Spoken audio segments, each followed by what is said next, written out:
Vá despertar Jesus.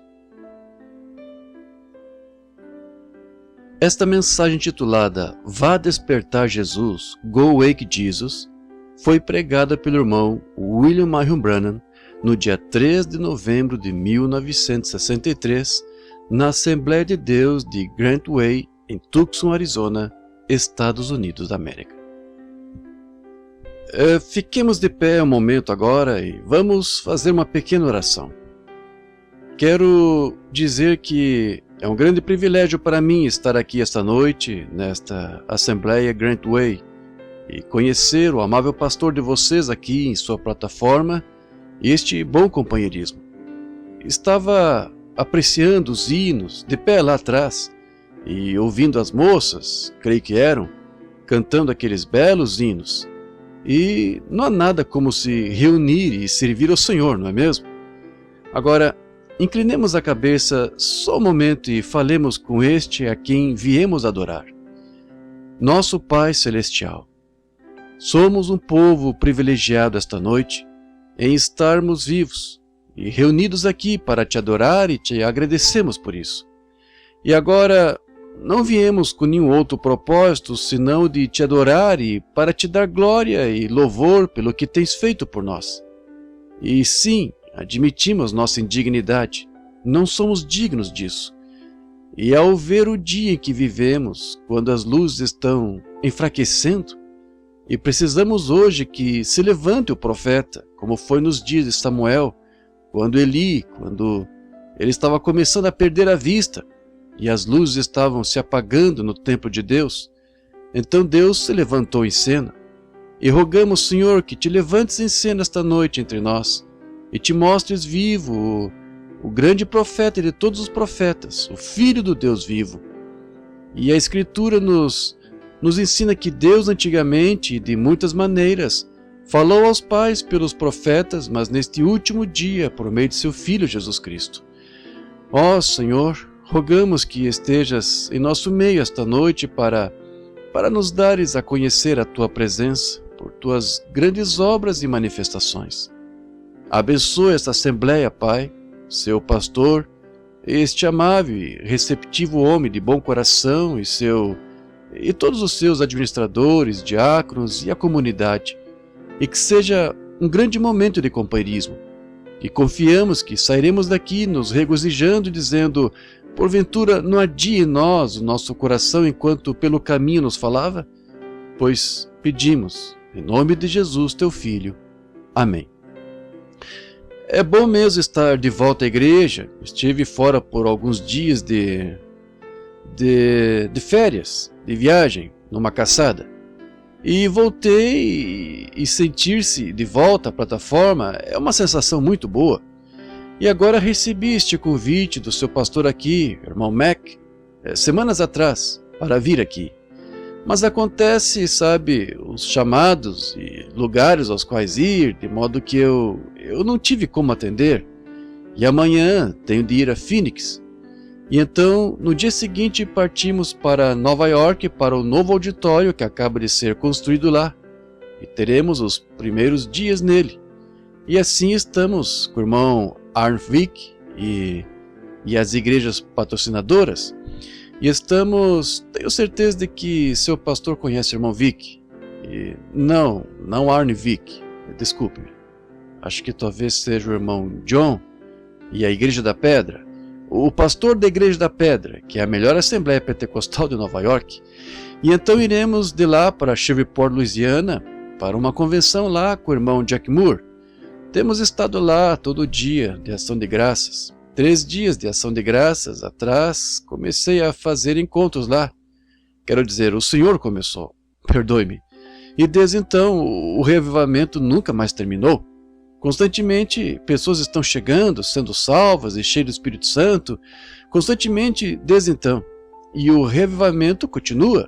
Temos 5 dias com eles, e então acho que vamos então até Phoenix, para começar dia 19 lá no Hotel Ramada. Dias 19, 20 e 21. 22 e 23, eu acho, é um encontro. Em geral, vou de igreja em igreja antes da convenção dos homens cristãos do negócio, mas temos problemas com... Começamos na primeira igreja, então talvez a próxima seja pequena e as pessoas não conseguem entrar.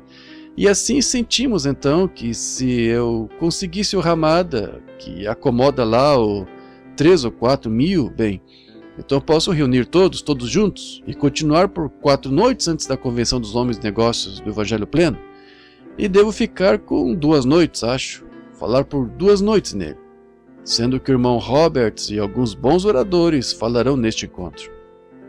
E então de lá para Visalia, e então temos até março aqui nos Estados Unidos, e então vamos à Europa para uma turnê até junho, e faz uma conferência mundial lá, e então também devo falar por 5 noites em Filadélfia, voltando, com a Convenção Internacional dos Homens de Negócio do Evangelho Pleno, e então partimos dali para Durban, África do Sul, e assim segue, começando dia 2 até 6 de setembro, e até Joanesburgo, e até o Quênia, e o Nairobi, e por lá. E assim, com certeza, enquanto anuncio isto, solicitamos orações, pois quando encontro grande sinceridade e sentimento das pessoas que estão reunidas, que são cristãs, essa é a minha força, está no cristianismo, e nas pessoas orando por mim, e eu solicito suas orações, e façam isso por mim, por favor. Agora, esta noite, não queremos demorar muito, pois é noite de domingo, e vocês têm de trabalhar na segunda-feira, mas adoro falar sobre o Senhor e tentarei fazê-lo o mais rápido possível. E creio que meu filho disse que distribuiu alguns cartões de oração para orarmos pelos enfermos, se o Senhor assim guiar, para orarmos pelos enfermos. Agora, ao orar pelos enfermos, é só o que podemos fazer, é orar pelos enfermos. Se há alguma cura, tem de vir de Deus. E agora, ao pensar nessas coisas enquanto falamos, todos os potenciais de que você precisa para a cura já estão aqui. Quando Jesus Cristo, o Filho de Deus, comprou essas coisas no Calvário, e estão disponíveis a quem quiser, pode ter cura divina. A única coisa necessária para que funcione é a sua fé. Imagine só, a eletricidade está nos fios, mas você tem de apertar o botão, entende? Tem de apertar o botão. E pela fé você aperta o botão, crendo que vai funcionar. Agora, se todos os fios estiverem conectados corretamente e a corrente estiver no fio, então quando você apertar esse botão, algo acontecerá. Bem, assim é com a cura divina, com a salvação ou com todos os atributos pelos quais Cristo morreu para nos dar. Tudo foi consumado no Calvário. E a única coisa que temos de fazer é, pela fé, apertar o botão. E então acontece, ilumina. Vejam, é simples assim. E aí, nós que oramos pelos enfermos muitas vezes nos chamam de curador divino, mas de fato há... Um irmão fala com o irmão Branham sobre o sistema de som. Oh, certo, muito bem, Senhor, obrigado. Na verdade, não existe isso de curador divino, pois Cristo é esse curador, estão vendo? E não existe isso de salvador divino entre os homens, Cristo é esse salvador. Imagine só que cada pessoa que foi salva ou que será salva, foi salva no Calvário. Foi lá que ele foi ferido por causa das nossas transgressões e pelas suas pisaduras fomos sarados. Lá mesmo, nós fomos. Agora, a única coisa é pregar a palavra. Jesus Cristo, o Filho de Deus, comissionou seus discípulos a irem por todo o mundo e então pregar o Evangelho dizendo: esses sinais seguirão aos que crerem. E sempre encontramos 3 tipos de pessoas entre a congregação, que são crentes verdadeiros, manufaturados e incrédulos. Assim estão todos misturados aí. Havia deles em seu dia, nós os temos agora. Mas o crente verdadeiro não está tentando achar um grande discurso intelectual, ou uma pessoa bem vestida, ou um mestre consigo na plataforma, mas com fé simples. Cristo é tão simples que os sábios passam por cima disso. Eles nunca o encontram, e todavia é tão simples quanto sua mão direita. Sabe, Jesus agradeceu ao Pai por isso, certa vez, por ter ocultado estas coisas aos sábios entendidos e as revelado aos pequeninos que hão de aprender. Estão vendo? E hoje, quando nossas igrejas estão se tornando um grande espetáculo de Hollywood, em vez do simples evangelho comum, Veja, tornou-se um desfile de moda e um sistema intelectual a ponto de parecer confundir as pessoas. Mas eu gosto exatamente como a Bíblia fala aqui, simplicidade. Crer que a obra foi consumada por aquele grande Jesus Cristo e a Ele amamos e damos louvor. Agora, falemos sobre Ele, mas primeiro leiamos um pouco de Sua Palavra.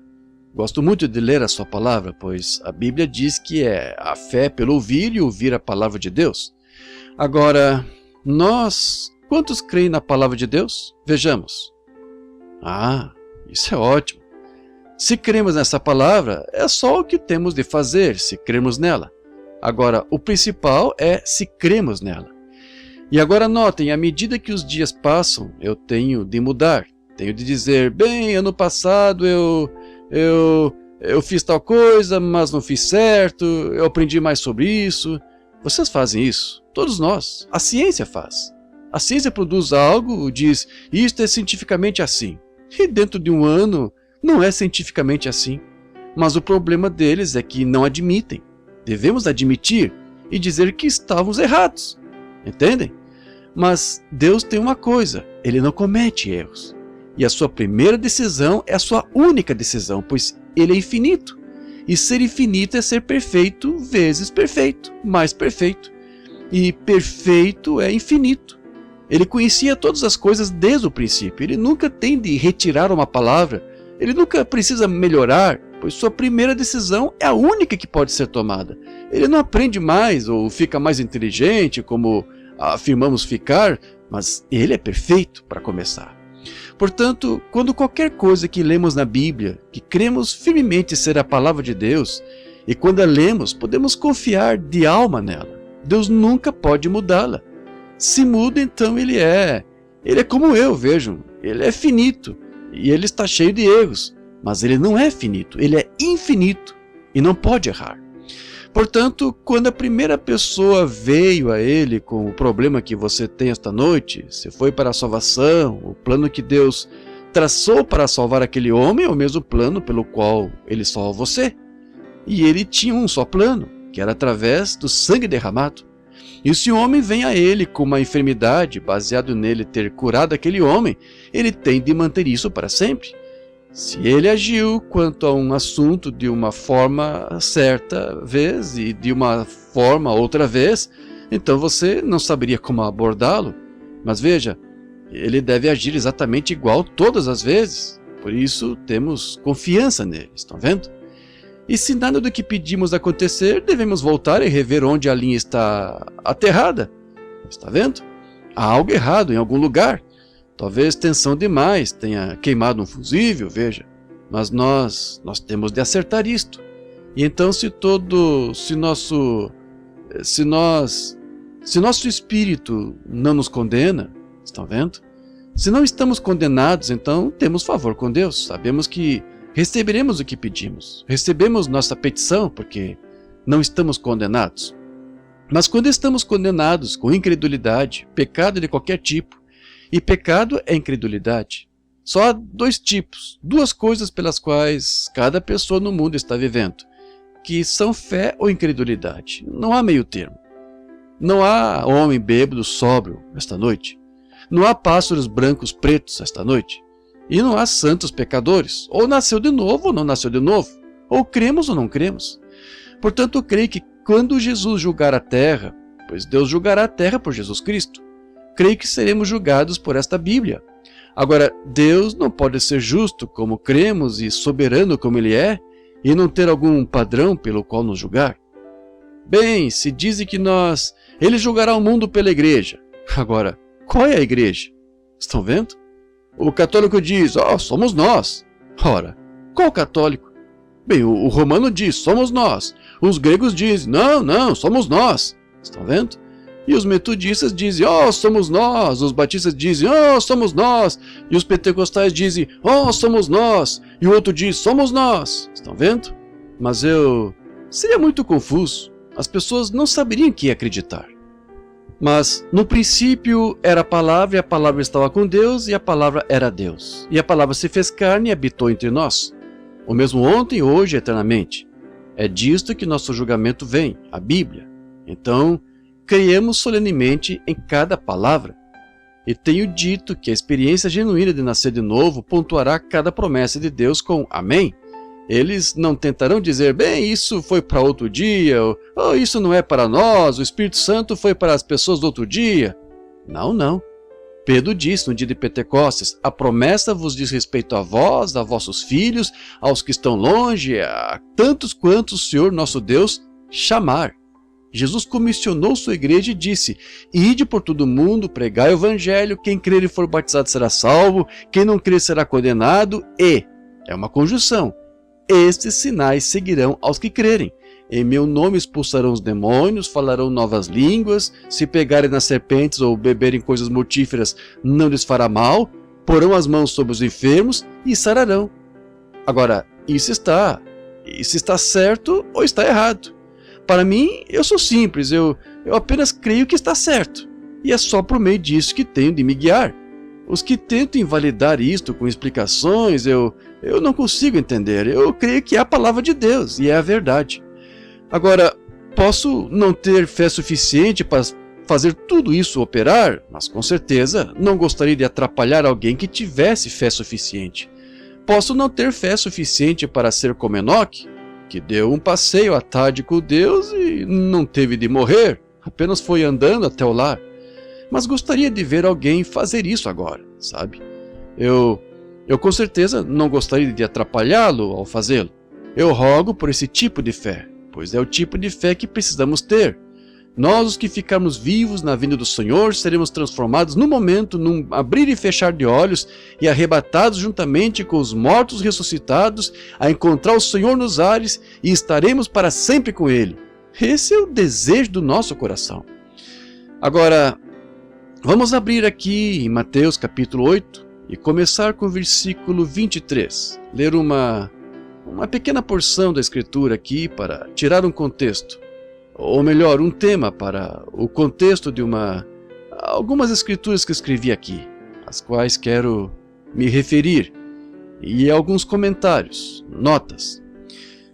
Mateus 8, 23, para começar, e ler inclusive o versículo 27. E entrando ele no barco, seus discípulos o seguiram. Gosto disso. Eles o seguiam para onde ele fosse. E eis que no mar se levantou uma tempestade, tão grande que o barco era coberto pelas ondas. Ele, porém, estava dormindo. E os seus discípulos, aproximando-se, o despertaram, dizendo, Senhor, salva-nos, que perecemos. E ele disse-lhes, por que temeis, homens de pequena fé? Então, levantando-se, repreendeu os ventos e o mar, e seguiu-se uma grande bonança. E aqueles homens se maravilharam, dizendo, que homem é este que até os ventos e o mar lhe obedecem? Agora, querendo o Senhor, quero pegar um pequeno e curto verso daí, parece meio estranho, 3 palavras, vá despertar Jesus, ou chamando Jesus à cena. Agora, isto foi uma tremenda ocasião da reunião de Nosso Senhor, ou do seu ministério terreno, e creio que seu ministério terreno nunca cessou, pois ele está em seu povo agora. Deus estava em Cristo, Cristo nas pessoas, e ele está fazendo suas mesmas obras agora que fez então. Assim, ele se cansou e estava exausto do dia, no capítulo anterior, de acordo com Marcos 4,35, vemos aí que ele curou a mãe da esposa de Pedro com febre, e houve muitos grandes milagres que ele fez. E vemos aqui que ele estava ensinando por parábolas, sempre fazendo o que o Pai mandava. E seria bom se todos os tomássemos como exemplo, sempre tratando dos negócios do Pai. E ele devia estar cansado e exausto em seu caminho. E eu vejo, ele precisou cruzar a Galileia, e quando começou a cruzar, cansado e exausto, virtude tinha saído dele por todas essas coisas que ele tinha feito, pregando e orando pelos enfermos. E ele sabia, pois ele era Deus, e sabia que havia um grande trabalho à frente. Ele sabia que havia um maníaco em Gadara, que tinha sido um desvairado por anos, um jovem, como nos é dito, que havia perdido seu raciocínio humano, e vivia nos túmulos com o espírito maligno. E que lugar para um homem viver no cemitério, mas é muito apropriado a um diabo estar entre coisas mortas. Assim ele morava lá, e era tão gravemente afligido por esses demônios que ele quebrava as cadeias, e sua força era uma super força. E já viram um homem que foi possuído por um espírito maligno assim? Ele tem várias vezes a sua força. Como já notei nas reuniões, quando vários policiais nem conseguiam contê-los, eles dispersavam aqueles policiais, os jogavam e saíam e continuavam. Ele era muito... pois estava tão completamente rendido ao maligno que se apossou dele. Ele não tinha seu próprio entendimento. Ele só fazia o que o espírito maligno levava a fazer. Então, pensei que se uma completa rendição ao diabo pode dar a um homem talvez 5 vezes a sua força, o que uma completa rendição a Deus faria com o homem? O que faria com um aleijado que é fraco de corpo e não pode andar, ou algo assim? Se pudéssemos nos render completamente ao Espírito Santo para nos dar super força para nos levantar no nome, pois maior é o que está em vós do que o que está no mundo. Estão vendo? A força de Deus que está em você é maior do que qualquer aflição que possa lhe sobrevir. Não há nada que possa superá-lo, que possa suplantá-lo, pois você está cheio de superpoder. E esse superpoder é o Espírito Santo que domina a sua vida, se você é cristão. E esta grande tarefa se encontra entre ele e o dia seguinte, e ele sabia disso. E assim, enquanto o barco cruzava o mar, ele aproveitou a oportunidade para descansar um pouco. Agora, o irmão, o pastor aqui e os outros ministros sabem o que significa o intervalo entre a reunião da manhã e a reunião da tarde. Muitas vezes, especialmente quando já rodou muitos quilômetros como eu, você gostaria de se deitar e descansar um pouco, sabe? Está cansado. E lembre-se, Jesus era humano, tão humano que podia morrer, tão humano que podia chorar, tão humano que podia ter fome. Ele era, em certo sentido, humano, pois era o filho criativo de Deus. Deus habitava nele. Mas ele era humano, e era humano e Deus juntos. Deus criou uma célula de sangue no ventre da Virgem Maria. Aliás, sabemos que o sangue vem, a hemoglobina é do sexo masculino. Uma galinha pode botar um ovo, um pássaro, mas se ela não esteve com o macho, não chocará, não é fértil. Então, vem do macho. E neste caso, o macho era Deus, um espírito, Jeová o Pai. E ele cobriu a Virgem com a sua sombra e criou a célula de sangue que deu à luz o homem, Cristo Jesus, que era o Filho de Deus. Agora, ele não era judeu nem gentil, ele era Deus. Pois vejam, ele não era de sangue judeu nem de sangue gentil, ele era o sangue de Deus, o sangue criativo para nos redimir. Assim, não há judeu nem gentil que possa dizer que ele pertenceu a nós ou aquilo.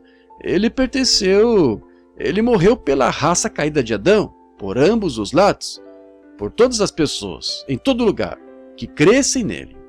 Agora, tendo este pequeno descanso, seus discípulos voltaram para as suas velas.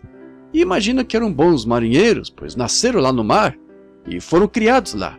E conheciam todos os detalhes do mar e dessas águas traiçoeiras, e onde estavam as correntes, e onde estavam os peixes, e as horas e os tempos. Assim pegaram nos remos e o seguiram. Ele estava indo para Gadara. Ele tinha acabado de concluir um revivamento deste outro lado, quando ia cruzar o mar. Agora, estando cansado, ele foi para a parte de trás do barco e um dos escritores disse que ele se deitou num travesseiro, devia estar cansado. E pense um momento, e como ele trabalhou para nos salvar. Todas essas coisas foram para o nosso bem, e ele foi para trás para se deitar. Agora os discípulos, o reavivamento havia terminado, o reavivamento daquele dia havia terminado, e agora estão de volta à sua tarefa de remar e velejar. E deviam estar se regozijando com as obras que o viram fazer, as obras que ele tinha feito. Deviam estar conversando sobre os seus atos, pois ele estava na parte de trás do barco, dormindo. E acho que isso se aplica muito a esse tempo que vivemos, veja. O reavivamento pelo qual acabamos de passar, este reavivamento pentecostal, grande revivamento de cura que mexeu com o mundo inteiro. Pensem, fogos de revivamento estão ardendo em cada colina do mundo, ao redor percorrendo o mundo. Viajo o mundo constantemente, estou me preparando para fazer outra turnê mundial, e em toda a terra, em toda a nação, o fogo do revivamento de Pentecostes está ardendo. Os presbiterianos o estão recebendo, os batistas, os luteranos, os metodistas. Com certeza é a última vigília, quando Deus está chamando o seu povo, e este grande fogo do revivamento está ardendo. E estes discípulos, como estamos hoje, o revivamento havia terminado, e eles tinham se reunido na frente do barco, talvez, ou com seus remos, e falavam sobre o que ele tinha feito, as suas obras, que eles declaravam claramente que ele era o que afirmava ser. Mas, sabe, uma pessoa pode afirmar ser qualquer coisa, mas esse não é o sinal de que é o que afirma ser. Estão vendo? Nós vemos isso em todas as áreas. Vemos vendedores que afirmam ser vendedores e não são. Vemos eletricistas que afirmam ser eletricistas e não são. Jesus declarou claramente o que é um cristão. Estão vendo? Esses sinais seguirão aos que crerem. Vejam o que eles fariam, o que a igreja crente faria. E sendo ele Deus infinito, ele disse: os céus e a terra passarão, mas a minha palavra nunca falhará. Portanto, deve permanecer sempre assim. Ele disse isso. Eu creio nisso. Agora, os discípulos conversando uns com os outros sobre suas obras que foram feitas e como aquele povo recebeu, essa pode ter sido a conversa deles sobre ele ser o Messias, e não havia dúvida na mente de algumas pessoas. Por exemplo, eles poderiam ter dito: agora Moisés disse que o Senhor nosso Deus levantará um profeta como ele. Quem não vir este profeta será cortado do povo. Agora, sabemos que o Messias ia ser um Deus profeta. Ele ia ser um homem que seria um super profeta. Ele seria o Deus dos profetas. Todavia, em ação, ele seria um profeta, pois a palavra de Deus veio somente ao profeta. A palavra de Deus veio ao profeta. Agora, e então, sendo ele... Essa foi apenas a palavra que veio aos profetas, mas ele era a palavra, está vendo? Essa é a diferença. Assim, ele teve de ser profeta. E sem dúvida que tinham conversado sobre quando Simão, quando ele o viu pela primeira vez, e ele lhe disse quem ele era, qual era o nome do seu pai. E ora, ele sabia que aquele homem não o conhecia, por isso sabia que ele tinha de ser profeta. E então, quando Filipe viu isso e foi e contou a Natanael, e Natanael foi ver e o que estava acontecendo, e Jesus falou com ele e disse: eis aqui um israelita, lá na audiência, sabe, de pé com Filipe, disse: em quem não há dolo? Ele disse: Rabi, quando me conheceste? Em outras palavras, essa era a primeira vez que o viam? Ele disse: antes que Filipe te chamasse, te vi eu, estando tu debaixo da árvore. Oh, que coisa! Ele disse: Rabi, tu és o Filho de Deus, tu és o Filho de Deus, o Rei de Israel. Agora, isso fez dele o Messias? E então, claro, havia alguns dos grandes ortodoxos ali presentes que não criam nisso, e tinham de responder à sua congregação. Disseram: este homem é Beelzebu, ele tem o espírito de Beelzebu. E Beelzebu era um demônio, que é um adivinho, ou um bruxo. E é assim que ele faz, ele é telepatia, em que ele lê as suas mentes por meio de feitiçaria ou algo assim, e isso torna um demônio. Jesus lhes havia dito que toda sorte de blasfêmia ao Filho do Homem seria perdoada, exceto blasfemar contra o Espírito Santo. Está vendo? E o Espírito Santo ainda não tinha sido dado. Assim, quando o Espírito Santo viesse, e depois que a expiação fosse feita, e fizesse a obra que Jesus fez, seria um pecado imperdoável chamar isso de espírito maligno. Pense nisso. Estão vendo? Depois, Jesus, ele estava lá para manifestar a palavra. O homem ainda estava em pecado, só com uma oferta animal. E a vida do animal não poderia vir sobre o crente, pois era um animal, e este era um humano. E o animal não tem alma, o humano tem. E aqui estava o Rei das almas, o próprio Deus manifestado na pessoa do seu Filho Jesus Cristo. E quando ele morreu, o Espírito de Deus voltou para o crente. E então uma pessoa que tem a oportunidade de receber isto e então chama a operação desse espírito de o diabo, é imperdoável, nunca poderá ser perdoada. Agora, minha velha mãe solista, quando eu era menino, antes de me converter, ela era uma boa mulher então. Tive o privilégio de conduzir minha mãe a Cristo e batizá-la, e vê-la morrer, segurar suas mãos enquanto ela morria, e falando de Jesus até ela não poder mais falar. Louvado seja o seu nome. Eu disse: mãe, se ainda o ama, pisque os olhos. E ela piscou os olhos, e as lágrimas escorrendo pelo seu rosto, quando foi se encontrar com Deus. E ela me dizia, antes de ter entendimento: Billy, quando a blasfêmia do Espírito Santo é o pecado imperdoável, dizia ela, significa que um humano que tire a própria vida não pode ser perdoado por isso. Essa era a sua ideia. Mas depois entendemos que blasfemar é ridicularizar ou zombar, falar a respeito e zombar do Espírito Santo. E Jesus aqui lhes disse, podeis dizer essas coisas e me chamar de Beelzebu, isso, eu vos perdoarei por isso. Mas quando o Espírito Santo vier depois que eu partir, então será imperdoável blasfemar disso. E quando ele vier, ele que não é um pensamento agora, é uma pessoa, ele é um pronome pessoal, ele é uma pessoa. E quando ele vier, ele não perdoará as vossas transgressões por isso. Está vendo? Ele com certeza fará as obras que eu faço, ele continuará o meu ministério, e vos ensinará estas coisas que vos ensinei, e vos anunciará o que há de vir. Está vendo? Porque a palavra de Deus, Hebreus 4, é mais penetrante do que uma espada de 2 gumes, penetra até a medula do osso e é apta para discernir os pensamentos que estão no coração. O Espírito Santo discerne, vejam, porque é a palavra. Ele é a palavra. E a palavra de Deus é mais penetrante do que uma espada de 2 gumes e é apta para discernir os pensamentos e intenções do coração. Eles deveriam ter sabido disso. Então todas essas coisas sobre as quais conversavam e como a mulher junto ao poço veio e muitas outras coisas, o cego Bartimeu e as coisas que o viram fazer, e então devem ter conversado sobre isso. E eles estavam convencidos de que esse era o Messias, nenhum outro poderia ocupar o seu lugar. Por quê?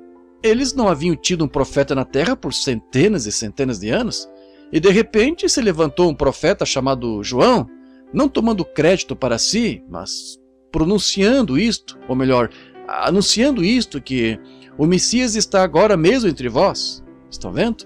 Há um no meio de vós. Que coisa! Ele estava decidido a que soubessem que a hora estava próxima.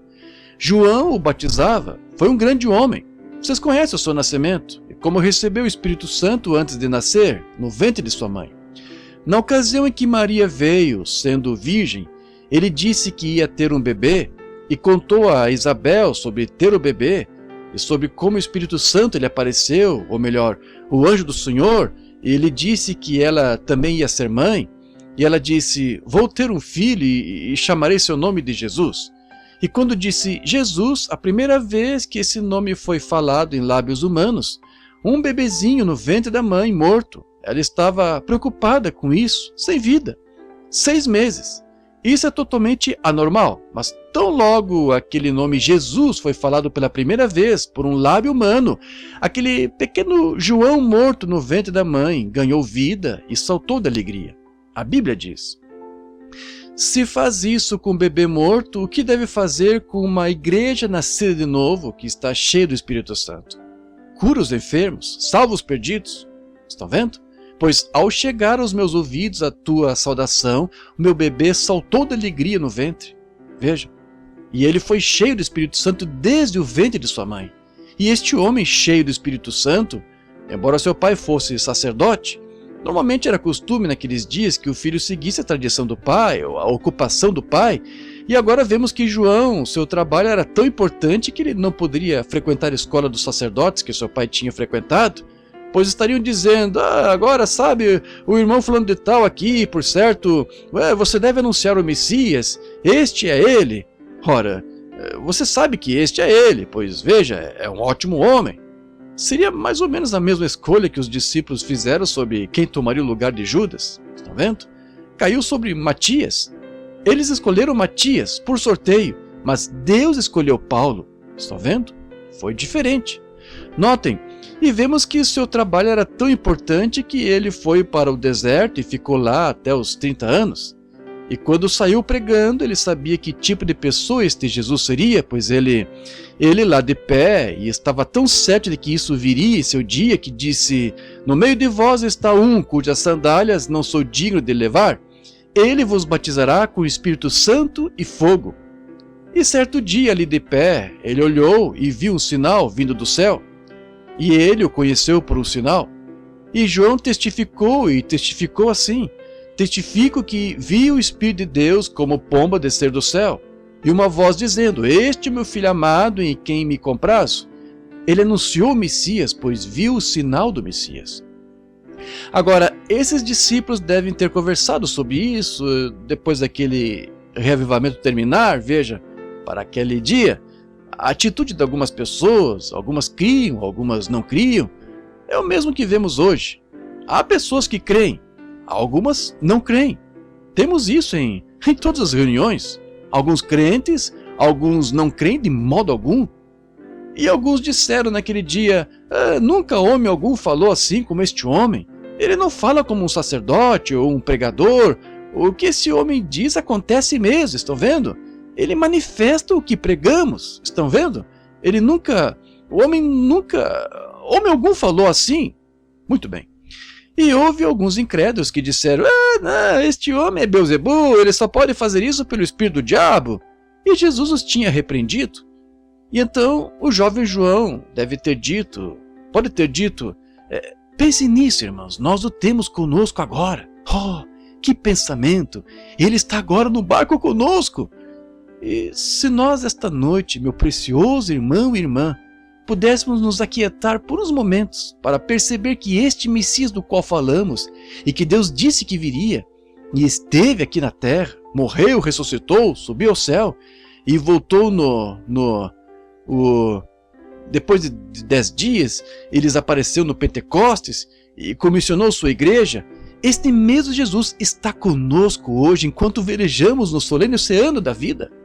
Nós falamos sobre ele, nós pensamos nele, nós lemos sobre ele, o que ele fez, o que ele era, como ele viveu, que tipo de obras ele fez, e logo esquecemos. Percebem que ele está conosco? Não só conosco, mas em nós? Oh, como penso nisso! Que sentimento de segurança deve ter sido pensar que o próprio Criador velejava com eles por águas turbulentas. Oh, que segurança é hoje saber que o próprio Deus que fez os céus e a terra, que fez este pó em que habitamos, chamados corpos, está velejando pelo mar da vida conosco, sabendo que a doença e a dor nos perturbam e a morte está diante de nós. Mas o que temos a temer? O próprio Criador do mesmo pó, dos 16 elementos que nos compõem, do petróleo e da luz cósmica, veleja conosco através de toda a tempestade e de todo o mar. Sua verdade nunca pode falhar. Ele está conosco e disse: eis que eu estou convosco todos os dias até a consumação do mundo. Agora, velejando nessas águas turbulentas, eles conversavam sobre isto, e ao pensar na segurança que deve ter sido para as pessoas que estavam com eles, os discípulos pensavam enquanto turbulentas.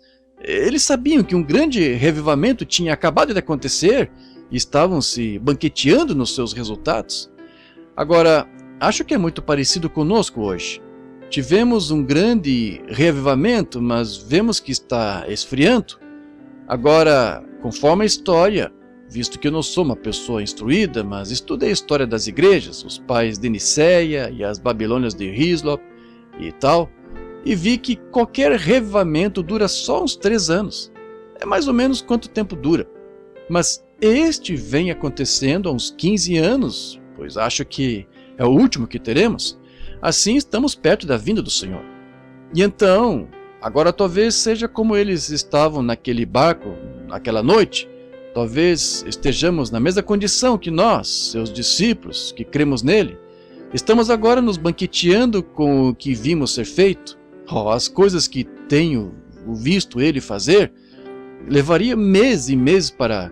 Eu poderia escrever uma quantidade de livros do que o vi fazer, de grandes sinais, maravilhas, milagres que estão estão além de qualquer compreensão humana. Tiveram de ser os poderes sobrenaturais de Deus para fazer tais coisas. E eu acho que não ficaria aqui neste púlpito como ministro do Evangelho e diria algo que estivesse errado, visto que tenho 54 anos e meus dias estão terminando. Tenho de me encontrar com Ele, tenho de estar... Quero ser totalmente sincero de que essas coisas estão corretas, e preciso estar, estão vendo? Pois não só isso, mas eu estaria desencaminhando as pessoas. Mas direi esta noite que o tenho visto, que ele tem tido mais êxito em meus pequenos esforços que faço. Agora, lembre-se, ele tem tido mais êxito nos esforços que tenho feito por ele, pelo seu evangelho, do que teve em seu próprio país de onde ele veio. Eu escreveria bíblias por saber o que ele tem feito nesses últimos dias, pois ele prometeu isto. Vós fareis estas coisas que eu faço, e mais do que isto fareis, diz maiores, sendo que a palavra certa é, ninguém poderia fazer maiores. Ele fez tudo o que podia ser feito, veja. Ressuscitou os mortos, parou a natureza e tudo mais, mas mais do que isso fareis, pois o Espírito então habitava em uma pessoa, o Filho de Deus. Agora os filhos de Deus estão em todo o mundo. Mais do que isso fareis, porque eu vou para o Pai.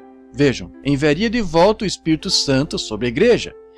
E assim eles deviam estar, então, como estamos agora, descansando entre os reavivamentos, esperando a vinda do Senhor.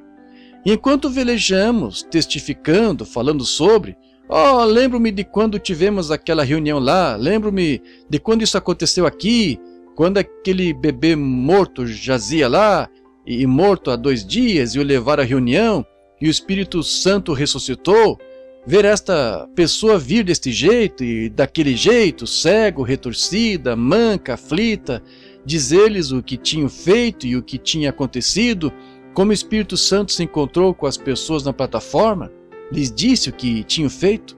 Enganadores vieram e pensaram que era telepatia, e logo foram expostos, e alguns deles ficaram paralisados, bem ali diante dos nossos olhos, diante de milhares de pessoas, todas essas grandes coisas provando. E agora, de certo modo, estamos descansando nesse tempo, vejam, descansando. Talvez Jesus estivesse fazendo então como ele fez no dia da criação. Ele criou a terra e os céus e a terra em 6 dias, e no 7º dia ele descansou. Você diz, foi Jesus? Sim. A Bíblia disse que ele estava no mundo e o mundo foi feito por ele e o mundo não o conheceu. Então talvez ele estivesse descansando entre um revivamento e outro, igual como a que esteve descansando entre Gênesis e a sua vinda, vejam, descansando um pouco. Então, enquanto tentava descansar e os discípulos tinham se esquecido de que ele estava com eles, então surgiram problemas. É nesse momento que começa. Quando a igreja se esquece da presença de Jesus Cristo, quando nos esquecemos e começamos a nos desentender e bater boca e discutir sobre nossas divergências denominacionais e tal, o problema começa bem aí. Mas desde que Cristo esteja aí e o Espírito Santo estiver abençoando todas as pessoas, não nos importa a cor, credo, ou seja o que for, estamos todos em um grande tanque das bênçãos de Deus, tendo companheirismo sob o sangue de Jesus Cristo. E não notamos isso. Mas quando começamos a tentar pensar, sabe, minha denominação é um pouco melhor do que a deles, pouco maior que a deles, temos mais membros, é aí onde os problemas começam. Assim, começaram a ter isto, e surgiram problemas quando se esqueceram de que ele estava lá, tanta conversa sobre ele e não reconhecendo que ele estava com eles. Eu gostaria de ter uma forma de enfatizar isto. Veja, estavam falando dele, mas tinham se esquecido de que ele estava deitado no mesmo barco em que eles estavam.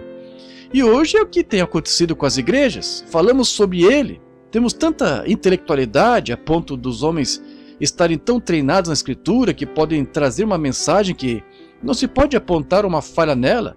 Mas onde está Deus? É o que quero saber. Onde está essa manifestação? Estão vendo? Sermões intelectuais. A Bíblia disse pouco antes da destruição antediluviana, e Jesus disse, assim será na vinda do Filho do Homem, como aconteceu nos dias de Noé. Havia gigantes na terra, eram gigantes, homens de grande estatura. E hoje há gigantes intelectuais. Há homens que são, grandes homens poderosos, Eles conhecem grego, assim como conhecem hebraico e tudo mais, e podem fazer-se se encaixar tão intelectualmente, mas onde está esse reavivamento? Onde está aquele Deus que arde no coração do ser humano? Não quão intelectual seja, é preciso simplicidade para trazer o poder de Deus. Então, constataram, como nós hoje, que o problema se instalou. O barco começou a balançar e os ventos arrancaram as velas e a água encheu o barco. O quê? Todas as esperanças se foram? Todas as esperanças de sobrevivência? Agora, se já estiveram na Galileia, essas mesmas coisas acontecem hoje. No lado oeste há montanhas. A rachadura nisso, assim, de alguma forma está cortado. E hoje pescadores ao redor da costa lhes dirão que é traiçoeiro atravessar o mar lá, pois aquelas tempestades vêm sem aviso e levam tudo. E essa água turbulenta, se agita, dando voltas e voltas, e afunda os pecadores ainda hoje. E de repente algo aconteceu, o problema surgiu. E as velas caíram e o vento as arrancou, e os remos começam a falhar, e a rachar e a quebrar, enquanto aqueles pescadores de costas musculosas os manejavam com força, sabendo como enfrentar aquelas ondas, e de repente o barco se encheu de água. Mas não é estranho que homens que horas antes, amém, ouviram fazer tais coisas e se esqueceram disso? O Deus que ressuscitou os mortos, o Deus que curou os enfermos, o Deus que enche com o Espírito Santo, o que temos visto ser feito, é agora o mesmo hoje. Ele está aqui mesmo no barco, Ele está aqui conosco. Eis que estou convosco sempre, quer seja com problemas ou quando está navegando tranquilamente, eu ainda estou no barco. Estão vendo? Eles tinham se esquecido disso e achavam que não haveria mais sobrevivência. Eles achavam que eles o tinham visto fazer tantas coisas, mas agora tinham se esquecido de que ele estava no barco. Tudo esquecido, no tempo de angústia, assim como é agora. Agora, assim como hoje nós encontramos, eles encontraram problemas que a habilidade deles não conseguia remediar. Estão vendo? Estava além da habilidade deles remediar isso. Tentaram içar as velas e os ventos as arrancaram. Tentaram aplicar força nos remos para manter a água fora do barco, para pegar as ondas da maneira certa. Como vocês barqueiros sabem como tem de fazer e não ir direto à onda, vocês afundariam o barco. Preciso manobrar, se ajeitar e passar pela onda, e aqueles pescadores com tudo que tinham estavam tão interessados em sobreviver que se esqueceram de que o Criador estava no barco, e com toda a habilidade deles, mesmo assim, falharam.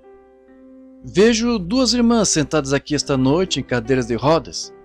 Vejam, sem dúvida que essas mulheres tentaram de tudo o que há para ficarem sãs.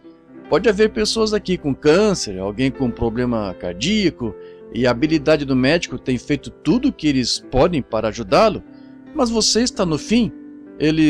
Não há nada que possa ser feito. Esquecemos quem está conosco? Quem é este velejando conosco pelo solene oceano da vida? Quem é que dá a promessa? Ele é a palavra. Estão vendo?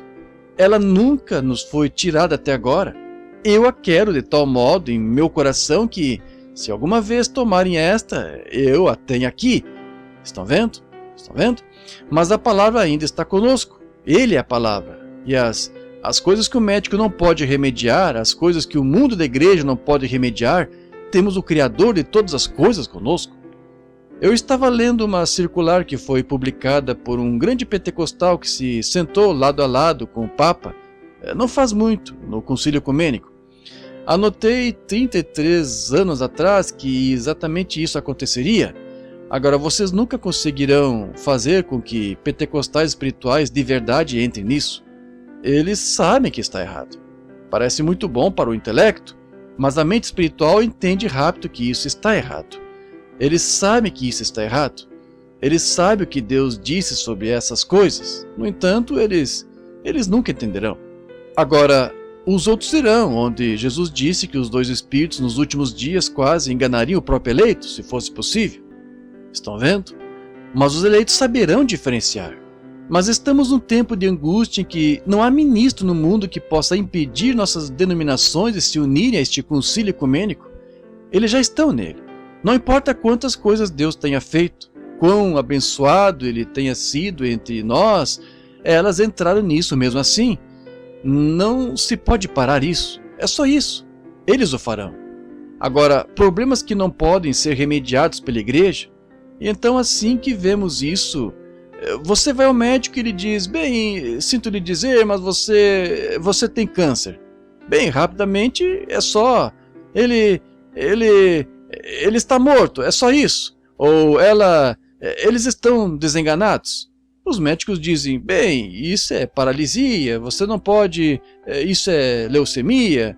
Bem, rapidamente, eles estão para morrer, muito breve. Estão vendo?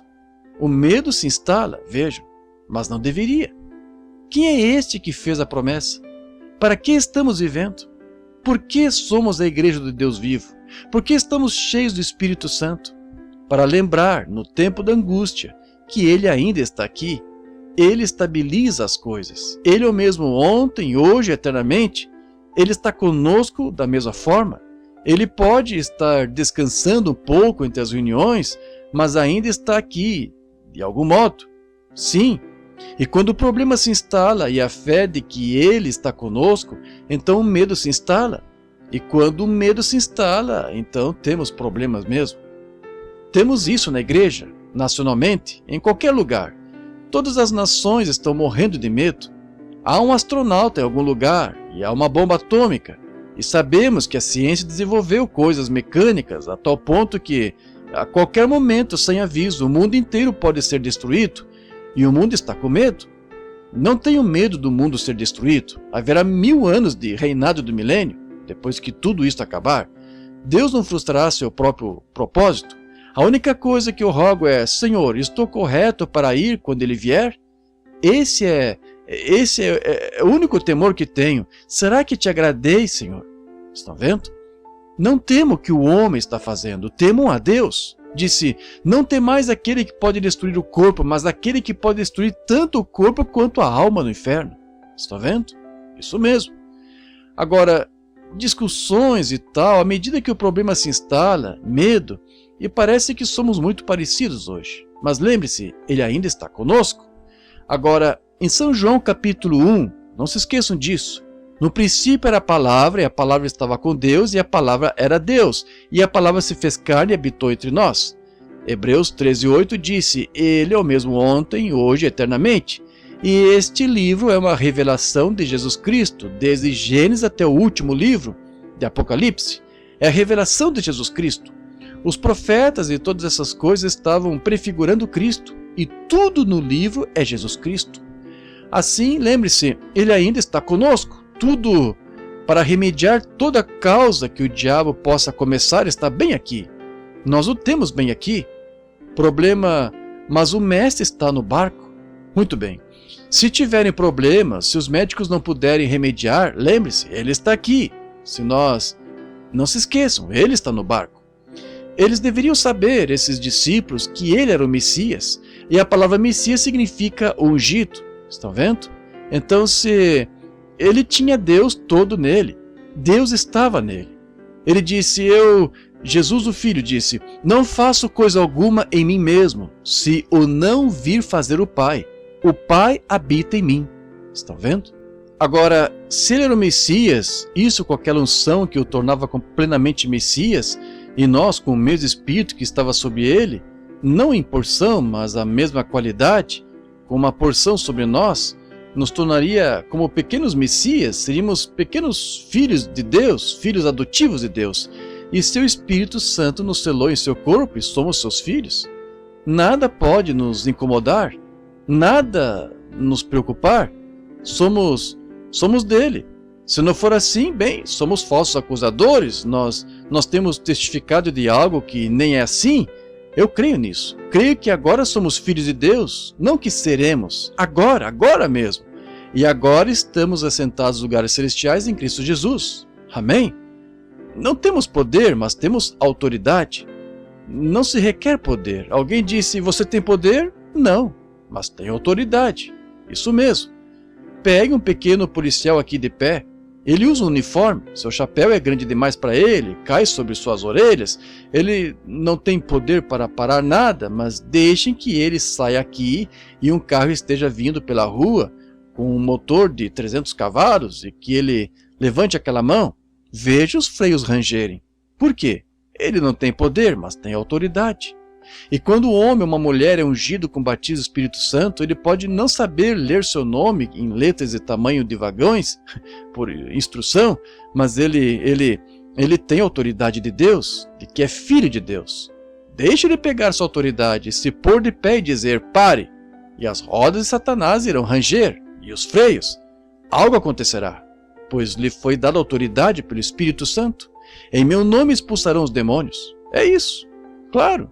Ele não precisa ter um DDD ou um PhD, ele precisa conhecer Jesus e saber o que lhe foi dado. Aí fica ele, sim Senhor. Eles deveriam ter sabido, vendo o que este homem fez e confessando que ele era o que era, o Messias. Então, ele conhecia todas as coisas e sabia que este problema estava por vir. Ele conhecia todas as coisas, claro. O pai não faz nada sem mostrar ao filho, entendem? Assim ele conhecia todas as coisas. Eles deveriam saber que ele sabia que aquela tempestade estava chegando, muito bem, e sabia que aconteceria. Foi dado apenas como um teste da fé deles. E talvez estes problemas só tenham ocorrido, talvez o avivamento tenha cessado para ver o que faremos a respeito. Talvez a doença o tenha cometido. Esta causa não foi pecado de ninguém, mas para que as obras de Deus fossem concebidas. Como sabemos por que essas coisas aconteceram? Nada acontece por acaso. Não sem Deus saber. Ele sabe. Ele sabe no princípio. E essas coisas acontecem porque é um teste de fé. Pedro disse, não estranheis quando vos sobrevierem provas ardentes. É melhor para vós do que ouro. Acontecem para vos provar. O fogo desse refinador sairá 100%, toda a escória derretida dele, toda a incredulidade, uma experiência então que vocês conhecem. O que os filhos hebreus puderam testificar depois de passarem pelo fogo, Deus é salvador do fogo. Eles sabiam. Daniel sabia, depois da experiência da cova dos leões. Lázaro sabia, depois da sepultura, que ele era a ressurreição. Amém? Depois que você passou por esses testes e provações, eles são gloriosos para você. Então, isso acontece para testar a fé deles. Pode ser esta noite que alguns aqui tenham enfermidades, e é um teste de fé para ver o que vocês farão a respeito. Ele havia provado para eles quem ele era, provou quem ele era. Como? Pelas palavras que ele pregou, e pelas obras que seguiram as palavras. Estão vendo? Vindicação. Deus o tinha vindicado. Pois ele lhes disse, se não faço as obras de Deus, então não acrediteis em mim. Se o que Deus disse que eu faria, se eu não fizer, então condenai-me se eu não fizer, se não sou Messias. E ele diria isto, se não sou Messias, se não podeis crer em mim como homem ser o Messias, pois nunca passei por vossas escolas e não sabeis o lugar onde fui instruído, ou onde estudei em vossas escolas de teologia, e se não podeis crer que eu sou Messias, bem, crede nas obras, elas testificam do que eu sou. Não seria maravilhoso esta noite se a igreja tão só pudesse concordar quanto a isto, que a Bíblia disse o que o cristão faria e o que ele seria? Que coisa! Como eu penso nisso? Jesus lhe disse, examinai as Escrituras porque vós cuidais ter nelas a vida eterna, e são elas que de mim testificam. Elas vos dizem o que eu sou. Não tem de dizer que sou metodista, batista, presbiteriano ou o que quer que seja. A vida que você vive, as palavras de Deus, se você é parte dessa palavra viva, como pode negar o que você é? E como a palavra pode deixar de confirmar o que você é se você é? Estão vendo? Como se pode pedir a uma ovelha que fabrique lã? Ela não pode manufaturar lã, enquanto for ovelha, ela dará lã, pois é ovelha. E um homem não tem de forçar nada se é cristão. Ele é porque ele é. Ele é disso que ele é feito, ele é cristão por natureza. Uma macieira é macieira porque é macieira, entendem? Um pessegueiro é pessegueiro porque é pessegueiro. E um cristão é cristão porque Cristo vive nessa pessoa e faz. Cristão significa semelhante a Cristo. Não ser membro, mas uma vindicação. Deus produzindo através de você exatamente o que um cristão é. É você saindo do caminho e deixando Deus entrar. Você não pensando em nada, que a mente que estava em Cristo esteja em você. Aí está. Esse é o verdadeiro cristão. Oh, que coisa! Examinai as Escrituras, ele disse, são elas que de mim testificam. Eles deveriam ter sabido que ele era o Deus que criou os ventos e as ondas. Estão vendo? Deus criou o vento. Sim, é ar. Deus criou a água. Sim, é H2O. Ele criou isso. Mas veja, aconteceu que o diabo entrou naquele vento e então o diabo veio a outra coisa, entrou nisso. E isso causou a tempestade. E às vezes é assim com os crentes. Eles baixaram a guarda, a incredulidade. E então Satanás entrou no redemoinho. Vejam, causa confusão e discussões e agitações e tudo mais. Isso é o diabo entrando no meio das pessoas. O diabo entra no ar e o faz girar, causando morte. Entra na água e faz girar. Estão vendo?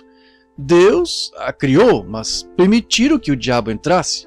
O diabo entrou nisso. O príncipe das potestades do ar. Notem, ele entrou nisso. E lá vieram os ventos e as ondas. Agora, aqueles discípulos deveriam ter dito, ora, não há nada de errado agora, ora, aí está o Criador, deitado bem aqui, ele está velejando conosco, estão vendo? Ora, veja o que ele tem feito, bem, que nos importam as ondas? Oh, se pudéssemos nos sentir assim quanto a isto, quão diferente seria? Sim, Deus, o Criador dos céus e da terra, Deus, o Criador dos ventos e das ondas, não teriam eles de obedecer a sua palavra? A única coisa que ele tinha de fazer era falar, está vendo? Ele é a palavra, mas Deus teve de usar o homem para cumprir ou para mostrar seus atributos. Deus no princípio era apenas Deus, ele nem era Deus. Deus é objeto de adoração. Ele era o grande poder, Deus. Então criou os anjos, e os anjos o adoraram. Então ele passou a ser Deus. Então criou o homem. Agora, ele é um Salvador. Assim, não havia nada perdido. Algo tinha de se perder para que ele pudesse mostrar seu atributo como Salvador. Vocês creem nisso? Ele era um curador. Assim, não havia nada enfermo. Então, teve de haver algo enfermo para mostrar seu atributo, para mostrar que ele era. Ele era pai, vejam. E algo tinha de ser... Ele tinha de ter um filho para torná-lo pai. Estão vendo? E todas essas coisas mostrando seus atributos, não há nada fora de linha. Estão vendo? Deus está fazendo cada roda clicar certinho. Está tudo bem. O Criador, aleluia, o Criador está no barco em que estamos velejando. Ainda que os vermes da pele destruam este corpo, contudo ainda em minha carne verei a Deus. Vê-lo-ei por mim mesmo, disse Jó. Isso mesmo. Davi disse, sim, ainda que eu andasse pelo vale da sombra da morte, não temerei mal algum, porque tu estás comigo. Ainda que eu faça no inferno a minha cama, ele está lá. Ainda que eu tome as asas da alva e voe para longe, ele está lá, velejando pelo solene oceano da vida. E a vida de grandes homens nos lembra que podemos tornar nossa vida sublime, com despedidas deixar para trás de nós pegadas, como esta, nas areias do tempo. Pegadas que talvez outro, enquanto veleja pelo solene oceano da vida, um irmão desamparado e náufrago, ao ver, se anime de novo. Se Deus fez isso por aquele irmão, Ele fará por mim. Estejamos ativos então, com disposição para qualquer luta. É o que eu... Não seja como o gado mudo e conduzido, tem de ser conduzido em qualquer coisa. Vamos crer ser um herói na luta. Salmo da Vida, poema de Longfellow. Um salmo da vida. Eu gosto muito dele. Ele diz algo, manifesta algo. Tem algo real nele, alguns significados. Gosto de coisas que têm cor, que têm significado. Música, poema, seja o que for, gosto muito, se é real. Agora, eles deveriam saber que ele teria, que tudo tinha de lhe obedecer. Devemos saber o mesmo. Nossos corpos terão de obedecer a sua palavra. Eu sou o Senhor que sara todas as tuas enfermidades. Essa é a palavra? Bem, este corpo tem de obedecer a isso. E o que tenho de fazer é só apertar o botão. Amém. Às vezes o botão está nos joelhos, sabe? Mas eu lhes digo, isso faz passar uma corrente. Mas é só isso que você faz, é crer nisto. Deus prometeu. E como aquelas ondas tiveram de lhe obedecer, assim também isto tem de lhe obedecer. Tanto que ele prometeu que depois de perecermos, eu o ressuscitarei no último dia. Eu estava penteando esses 2 ou 3 fios de cabelo que tem aqui, não faz muito. E minha esposa me disse, sentada lá atrás, disse, Billy, você está ficando careca. Eu disse, mas sabe, querida, não perdi nenhum deles. Ela disse, o quê? Não perdeu nenhum deles? Eu disse, não. Ela disse, por favor, diga-me onde que eles estão então. Eu disse, então quero lhe perguntar algo. Diga-me onde eles estavam antes de eu os receber. Eles são uma substância. E seja onde estivessem antes de eu os receber, lá estão eles esperando que eu vá até eles. Certo? Ele disse, não perecerá um único cabelo da vossa cabeça. Nada perecerá. Sabiam que vocês... A coisa mais destrutiva que temos é o fogo. Mas o fogo não aniquila, só queima os ácidos e oxigênios até voltarem ao que eram antes. Deus não destrói nada. Não se pode aniquilar nada totalmente. Aleluia! Certo? Não se pode aniquilar nada. Voltará à sua origem. Eu mesmo carrego cartuchos. Uso uma Swift calibre 220. Os faço alcançar 1500 metros por segundo no cano. E então, se colocar meio grão a mais de pólvora nele e atirar ali na parede, não se verá nada, não deixará marca, só se ouve um barulho. O que acontece? Quando essa bala sai do cano tão rápido com esse cobre e chumbo, a ponto de voltar aos seus ácidos naturais, antes de ter sido isso, talvez 100 milhões de anos atrás, mas se o mundo existisse por todo esse tempo, poderia voltar a ser uma bala. Vejam, nada é aniquilado. Volta. Que coisa maravilhosa. Eu estou segurando vocês demais. Muito bem. Vou encerrar só um momento. Estão vendo? Agora, Deus disse, eu ressuscitarei nos últimos dias. Quão maravilhoso. Eles deveriam saber disso. Deveriam saber que ele faria os ventos e as ondas lhe obedecerem, depois de seus discípulos se encontrarem quase sem forças. Deus, permite-nos fazer o mesmo esta noite, ao vermos nossos esforços humanos chegarem ao fim. Quando se viram assim, eles devem ter percebido que o Criador estava com eles. Depois que o médico deles falhou, depois que todas as suas acepções psicológicas de Cristo falharam, depois que os médicos falharam e tudo mais. Apenas lembre-se de que o Criador está conosco, entendem? Ele está aqui, aquele que prometeu estas coisas, Hebreus 13:8. Então veio o pensamento, vamos, despertemos Jesus. Esse é o próximo passo. É o que devemos fazer. Vamos chamá-lo à cena. Ele prometeu estar conosco, não prometeu? Eis que eu estou convosco todos os dias até o fim do mundo. Jesus Cristo mesmo ontem e hoje eternamente. Vá despertar Jesus, pois Ele está conosco. Como estava então? Eles tinham visto a palavra bíblica de Deus identificada, que aquele era o Messias. Eles sabiam. Estão vendo? Nós também. Vimos a mesma coisa que veio no dia do Pentecostes vir sobre nós, a mesma receita, o mesmo acontece. Vimos Jesus estar bem aqui entre nós, operando através das pessoas e curando os enfermos e ressuscitando os mortos e abrindo os olhos cegos e fazendo as mesmas obras que fez então, assim como ele prometeu. Portanto, não deve haver nenhuma preocupação com isto, estão vendo? Agora, não devemos pensar nisso. Certa vez uma mulher me disse, ao pregar, ocorreu-me de pensar nisso. Houve uma mulher que me disse, ela disse, irmão Branham, já contei isso muitas vezes, mas talvez convenha contar de novo. Ela disse, acho que só há uma coisa errada com a sua pregação. Eu disse, que coisa, obrigado. Estão vendo? Só uma coisa? Eu disse, eu com certeza lhe sou grato. Ela pertencia a uma igreja que não cria que Jesus era Deus. Ela não cria que ele era sobrenatural. Eles não criam. Ela não cria que ele era o que era, o Messias. Ela disse, ele foi profeta, ele foi um bom homem, mas não poderia ser filho de Deus, pois Deus não poderia ter um filho. Deus é só espírito. Estão vendo? Ela falhou em entender que Deus cobriu Maria com sua sombra, que produziu o nascimento virginal, estão vendo? E ela me disse, o senhor o torna divino, Sr. Branham. Eu disse, ele é divino. Ela disse, ora, ele não poderia ser divino? Disse, o senhor disse que crê na Bíblia? Eu disse, creio.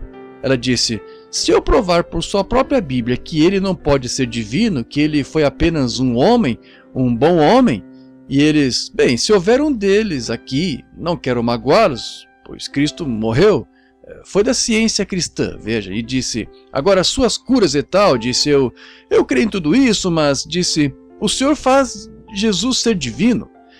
Ora, eu disse, ou ele é divino ou o maior enganador que o mundo já teve, entendem? Eu disse, ou ele era Deus ou não era, estão vendo? E ela disse, que coisa, Sr. Branham, disse, ele não poderia ser divino. Eu disse, bem, mostre-me sua escritura. Ela disse, quando ele desceu à sepultura de Lázaro, em São João capítulo 11, disse, a Bíblia disse que ele foi lá à sepultura de Lázaro. Disse, sim, senhora, sei onde está lendo. Ela disse, então a Bíblia disse que a caminho de lá ele chorou. Eu disse, isso mesmo. Ela disse, bem, como ele poderia ser divino e então chorar? Eu disse, bem, a senhora fale em ver o que ele era. Ele era tanto homem como Deus. Estão vendo? Eu disse, ele era homem quanto chorava. Isso mesmo. Mas quando se pôs junto à sepultura daquele homem que estava morto há 4 dias e disse, Lázaro, sai para fora, e o homem que estava morto há 4 dias ressuscitou e saiu da sepultura, esse foi mais do que um homem. Isso mesmo. Eu disse, de fato, ele era homem quando desceu da montanha, aquela noite com fome, e olhou por toda parte em uma figueira para achar algo para comer. Ele era homem quando estava com fome, mas quando pegou 5 pãezinhos e 2 peixes e alimentou 5.000 pessoas, isso foi mais do que um homem. Isso mesmo, é verdade. E eu disse, ele era homem quando estava deitado na parte de trás daquele barco, cansado, onde as ondas nem o despertavam, não pareciam despertá-lo. Ele era homem.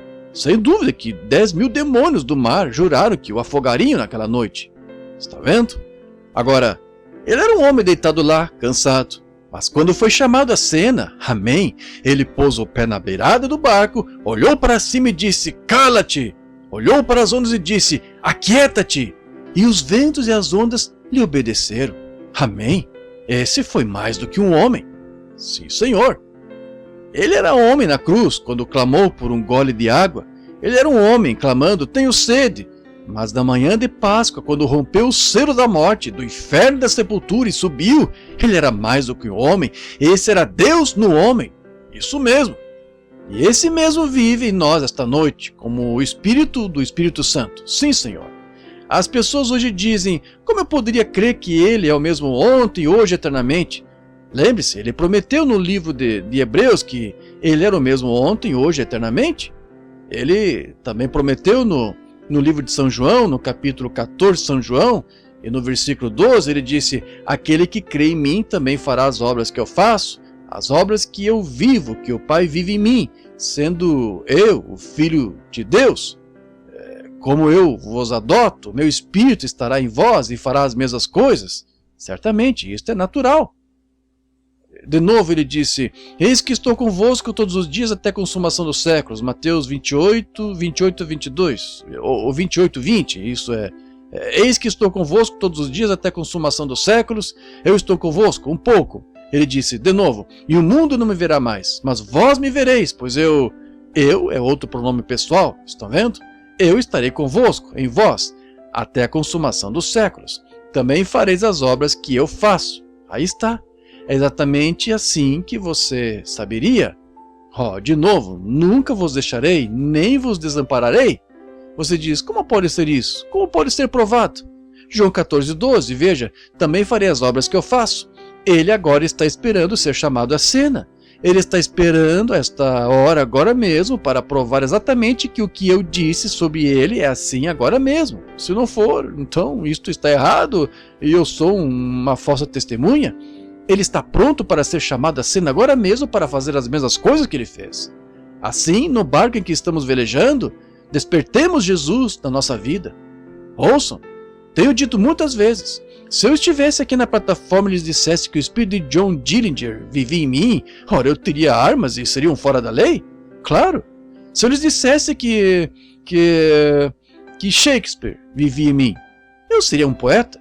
Se Shakespeare vivesse em você, ora, você saberia como... Você seria um grande poeta, compositor, está certo? Claro, você poderia. Poemas, você poderia compor poemas, porque Shakespeare, o grande escritor, estaria em você e você seria Shakespeare, está certo? Se Shakespeare vivesse em você, você não seria Shakespeare? Claro que seria. Se Beethoven vivesse em você, você não seria um compositor de música, o grande compositor Beethoven? Diz, Beethoven vive em mim. Então, você fará as obras de Beethoven. Você escreverá a música dele, claro, se ela vivesse em você. Claro que faria isso, pois o espírito dele vivia em você. Então, se Cristo vive em mim, as obras de Cristo serão feitas através de mim, certamente. Se Beethoven vive em você, as obras de Beethoven se manifestarão. Se Cristo vive em você, as obras de Cristo se tornarão conhecidas, pois ele é o mesmo. Ele não pode mudar. Lembra-se do que eu disse? É eterno. Ele não pode mudar. Ele é o mesmo ontem, hoje e eternamente. Então chame-o à cena. Você está com medo? Os homens dessa hora, os homens deste dia, estão com medo de chamar Jesus à cena, de dizer, Senhor, tu prometeste, agora faz isso? Que coisa! Uma irmã cita o Salmo 103, versos de 1 a 9 e 11. Amém! Um salmo? Grande é Jeová! Poderoso é Jeová, eterno é Jeová, Ele é de eternidade a eternidade, Ele é Deus, sua misericórdia perdura por milhares de gerações, está sobre aqueles que o temem. Você está com medo de despertar esse Jesus em sua vida, que está adormecido por um tempo? Você está com medo de despertar isso que anos atrás desceu em você e o encheu com suas bênçãos? Você está com medo de despertar e dizer, Senhor Jesus, eu estou com problemas esta noite, entra em cena por mim, ao velejar pelos mares, fui acometido de uma doença, estou aflito, ajuda-me, ó Senhor Deus, ajuda-me. Você está com medo de chamá-lo à cena? Não. Quando você o chama à cena, como aqueles discípulos, toda dúvida ocupa seu assento. Se senta. A fé se levanta. As dúvidas já não existem. A fé tomou lugar. Está escrito na Bíblia que Hebreus 13:8 disse, Jesus Cristo é o mesmo ontem, hoje e eternamente. Foi escrito. Agora, assim se faça. Está escrito em São João 14:12, como acabei de citar aqui, aquele que crê em mim também fará as obras que eu faço. Está certo? Mas está escrito. Agora, assim se faça. Estão vendo? Deus prometeu isso. Deus disse que sim. Está escrito em Mateus 28:20, eis que eu estou convosco todos os dias até a consumação dos séculos. Estão vendo? Um pouco o mundo não me verá mais, mas vós me vereis, porque estarei convosco, sim, e em vós, até a consumação da era. Está escrito, vós me vereis. Está escrito, agora assim se faça. Vocês creem nisso? Eu segurei até tarde, são 9:30, e sei que provavelmente vocês já teriam ido para casa e ido para a cama a esta hora. Esperem só um minuto. Estas coisas... Tenho mais uma dúzia de anotações ali, mas não irei citá-las. Olhem, essas coisas são verdadeiras? Se não são verdade, então o que estamos fazendo aqui? O que estamos afirmando? Algo? E nos tornamos hipócritas? O que estamos afirmando para o mundo? As coisas que nem são assim? Ora, somos achados falsas testemunhas e nem nos deve ser permitido viver? Então, se não há ressurreição dos mortos e Cristo não ressuscitou dos mortos, então comai, bebei e alegrai-vos. Saia vivo como o resto da lavagem com os porcos. Vejam, se não há ressurreição, se não há vinda de Cristo, se ele não está aqui e suas palavras não são verdadeiras, se um J está errado, então não posso ter confiança em nada disto. Tudo tem de estar escrito, tudo tem de estar certo. Esta é a hora em que Jesus disse, como aconteceu nos dias de Sodoma, assim será na vida do Filho do Homem. Olhem para Sodoma. Só um momento ao encerrar. Em Sodoma, antes o mundo foi queimado, o mundo gentil foi queimado. Agora, desta vez será queimado de novo. Estão vendo? Não mais água, fogo desta vez. Como aconteceu nos dias de Sodoma. Agora, olhem para a condição do mundo hoje, exatamente como Sodoma, vestindo-se do mesmo jeito, tudo. Estou lhes dizendo, é vergonhoso, e olhem para o mundo, afunda-se no pecado. Vejam, entrou até na igreja. E os cristãos da antiga, nós já quase não os vemos. E nossas mulheres todas cortam o cabelo, usando maquiagem, usam shorts e tudo mais, imoralmente, e não sabendo que naquele dia você será chamada a responder por adultério. Qualquer que atentar numa mulher para a cobiçar já cometeu adultério com ela. Você pode ser pura, virtuosa, assim, mas do jeito que tem feito, e os pecadores olham para você do jeito errado, você se apresentou, então você é culpada. Você é culpada. Jesus disse que sim. Vejam, até nossas mulheres pentecostais. E vejo nossos ministros, muitos deles afrouxaram, com medo de dizer algo contra isso, com medo de que a organização denominacional os expulse. Prefiro deitar de bruços e beber água de rio e comer bolachas de água e sal e pregar essa palavra e dizer a verdade, sim, Senhor, do que pertencer a tudo que existe. Sim, Senhor. Oh, precisamos de profundidade na sinceridade. O que precisamos é de algo de volta. Não precisamos de tanto espetáculo. Precisamos do Espírito Santo vivendo entre nós, a ponto das pessoas poderem dizer: quem pode me acusar de pecado? Pecado é incredulidade. Se as Escrituras diziam que Jesus faria tal e tal, ele disse: qual de vós pode me condenar ou me acusar de pecado? Agora, só há um pecado, que é a incredulidade. Isto é, fé ou incredulidade. Quem não crê já está condenado. Você pode fumar, beber e fazer essas coisas porque não crê, mas se crê, você fará o contrário. Estão vendo? É porque ou a fé ou a incredulidade está em você. Agora olhem, fique quieto só um pouco. Agora, aqui está uma grande declaração. Estou dando uma olhada nesta audiência primeiro. Estou olhando em volta. E eu conheço uma pessoa que posso ver aí, que eu não sei se conheço. É um homem que eu parei outro dia e eu não conhecia. O ônibus estava tentando virar à esquerda e pessoas virando, pensei, esse sujeito está tentando virar à esquerda? E parei e fiz sinal para ele virar. E há um motorista de ônibus sentado aqui, e aqui. Encontrei-me com ele no restaurante Fur, hoje, o restaurante. E ele me disse que era esse homem. Disse que sua esposa tinha sido curada em uma das reuniões em algum lugar, de algum problema renal, rins, flutuantes, algo assim, e foi chamada na reunião. Estão vendo? O Deus do céu sabe que nunca vi a mulher na vida, nunca vi. E aqui está o homem. Acho que sua esposa, creio que ela está aqui em algum lugar, será um testemunho. Estão vendo? E coisas, isso continua sem parar, estão vendo? E não vejo ninguém que de fato conheça. Mas lembre-se, Deus conhece cada um de vocês. Ele sabe o que está em seu coração. E se Ele é a palavra, vocês creem que Ele é a palavra? A Bíblia diz: a palavra de Deus é eficaz, mais penetrante do que uma espada de 2 gumes, apta para discernir os pensamentos do coração. Está certo? É por isso que Jesus podia estar ali e conhecer seus pensamentos, e lhes dizer o que tinha feito. Está vendo? Isso mesmo. A mulher tocou sua roupa, e ele se virou e disse: quem é que me tocou? Ele não sabia naquele momento. E todos negaram, mas ele olhou em volta até achar por onde aquela virtude tinha ido. Ele a viu sobre uma pequena mulher, e ele lhe contou sobre seu fluxo de sangue e disse que a tua fé te salvou. A tua fé. Ela havia extraído de Deus através dele. É por isso que saiu virtude, força. Sua fé havia tocado Deus através dele. Estão vendo? Agora, também fareis as obras que eu faço. Estão vendo o que quero dizer? Alguém disse: fazemos obras maiores. Bem, apenas faça as obras primeiro, veja, e apenas faça as obras, está vendo? Você diz: pregamos o evangelho a todo mundo, isso é ótimo. Você está tentando se esconder atrás de algo, amigo, está vendo? Também as obras que eu faço, vós também as fareis, e mais do que isso, porque eu vou para o Pai, estão vendo? Vejam a mulher junto ao poço e tal, foi assim que souberam que ele era o Messias. Se ele viesse esta noite à cidade, como vocês saberiam ser ele? Estão vendo? Cicatriz de cravos, qualquer hipócrita pode fazer isso. Pôr uma cicatriz de cravos na mão, veja, qualquer coisa. Não, senhor, o único jeito de saberem disso é a identificação do Espírito, vejam. Fará as obras que ele disse que faria. Agora, creio que...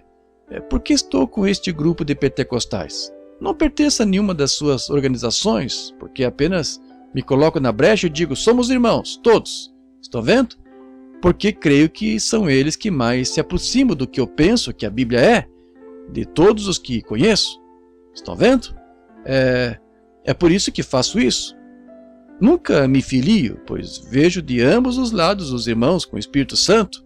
Eu creio nisso, sei que é verdade. Estão vendo? E assim, não gosto de edificar sobre esta, ou edificar sobre aquela, ou tirar desta e daquela. Só me levanto e digo, somos irmãos. Esqueçam isso. Sejamos irmãos. Vejam, apenas sejamos irmãos. E enquanto Satanás nos faz lutar uns contra os outros, ora, ele não tem de lutar com nada.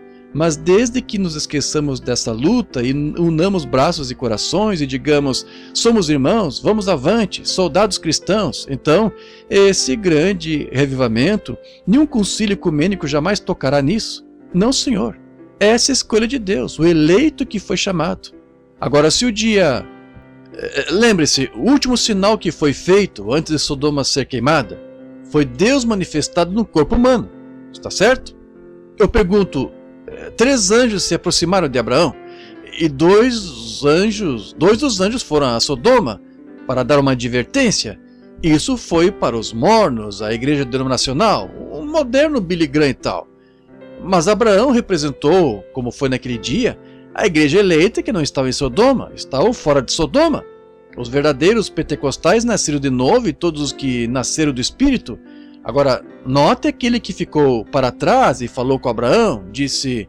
Agora lembre-se, dias antes seu nome era Abrão e Sara era S-A-R-A-I e tinha sido mudado para Abraão e para S-A-R-A, Sara. Estão vendo? A-B-R-A-A-A-O, Abraão, pai de nações. Estão vendo? E não é surpreendente que todos os grandes homens que já foram à igreja de Sodoma no mundo hoje, todos os grandes homens que já foram lá, houve um Billy Sunday, um Sankey, Finney, Knox, Calvino, Lutero e tal, nenhum deles teve um nome que terminasse em H-A-M até hoje. G-R-A-H-A-M. Nenhum outro, em qualquer época. São 6 letras, onde Abraham é A-B-R-A-H-A-M, 7. Perfeito, estão vendo? Mas notem, o anjo que veio a Abraão lhe disse, Abraão, não Abrão, Abraão, onde está a tua mulher? Não Sarai, mas Sara. E a Bíblia disse, ela está na tenda detrás de ti. E ele disse, aí está, pronome pessoal do novo. Eu vou visitar-te, Abraão, conforme a promessa que ele deu. Quem era aquele? Poeira em suas roupas, comeu uma vitela, bebeu leite da vaca, comeu manteiga, pão, sentado lá. Agiu como se estivesse empoeirado e cansado, que lavou seus pés. Um homem, parecia. E ele disse, onde está Sara? Disse, ela está na tenda, atrás. Vou visitar-te conforme... E ela estava, como se diz, às escondidas escutando, vocês sabem, ouvindo de dentro da tenda. Ela não saiu correndo como as mulheres de hoje, sabe? E tem de sair, sabe? Mas ela estava ouvindo de dentro da tenda o que o seu marido tinha a dizer. Hoje em dia ela diz o que ele não deveria dizer. Então ela escutou assim, de dentro da tenda. E quando ela ouviu, não vocês, irmãs, não. Vocês sabem que não se deve fazer isso, tá vendo? Mas, bem, ela estava ouvindo. E ela riu disfarçadamente e disse... Eu, uma velha de 100 anos, e meu senhor também velho, e teríamos deleite de novo? Vejam, como marido e mulher, eles haviam cessado muitos anos antes. Eu ter deleite com meu marido de novo, nós termos deleite juntos? Ela riu, e o anjo o homem de costas para a tenda, disse, por que se riu Sara? E ela disse, saiu correndo e confessou, eu não disse, mas tu riste. Estão vendo? Agora, Deus teria tirado a vida dela ali mesmo, mas ele não poderia feri-la, pois ela era parte de Abraão. Já teríamos morrido há muito tempo se não fôssemos parte de Cristo. Todas as coisas que ele fez e temos ido por aí e dito, é telepatia, é isto, é aquilo e aquilo mais, mas ele não pode tocar em você. Está vendo? A ira não pode tocá-lo, pois você é parte de Cristo quando nasce de novo. Está vendo? Está vendo? Ele não pôde, pois feriria Abraão. Sua promessa foi a Abraão. E Sara é parte de Abraão. E a igreja é parte de Cristo, a noiva. Estão vendo? Ele não pôde, apesar da incredulidade dela. Ele disse, mas tu riste. A Bíblia disse que ela estava com medo, talvez ela estivesse com medo de perder sua membresia ou algo assim, mas ela, veja como hoje, mas ela estava com medo. E notem, esse mesmo homem deu as bênçãos a Abraão e uma promessa de que se pudesse achar 10 almas justas, ele não a destruiria, e desapareceu de diante dele. E Abraão o chamou de Elohim, o Todo-Suficiente. Agora pegue a sua Bíblia e olhem-se. No princípio Deus, vejam se não é Elohim. E aqui Abraão, que falou com ele, chamou esta manifestação de um homem aqui, pouco antes da queima de Sodoma, que podia discernir os pensamentos na mente, disse que era Elohim. E Jesus disse, como aconteceu nos dias de Sodoma, assim será. Agora vejam quem tem ido à igreja, a denominação. Note o que Deus está fazendo entre os eleitos. Só ali está o último sinal que Abraão recebeu. A igreja chamada a sair, recebida antes de Sodoma ser queimada. Estamos nos últimos dias. Amigos, despertem Jesus. Senhor, tu fizeste a promessa. Não tenha medo, digam, Senhor Deus, saio com confiança, eu me desperto aqui. Desperta, Senhor, ao meu clamor. Estou necessitado, tem misericórdia de mim. Eu não criei e perdoa-me por isto. Permite-me a partir de agora, quero chamar-te à cena para o meu caso. A Bíblia disse, ele é um sumo sacerdote que pode ser tocado pelo sentimento de nossas enfermidades. Está certo? Novo Testamento, Hebreus 1, Hebreus 3, um sumo sacerdote. Agora, ele está sentado à destra de Deus, um sumo sacerdote que pode ser tocado. E se ele é o mesmo ontem e hoje eternamente, como você saberia que o tocou? Ele agiria igual como ontem.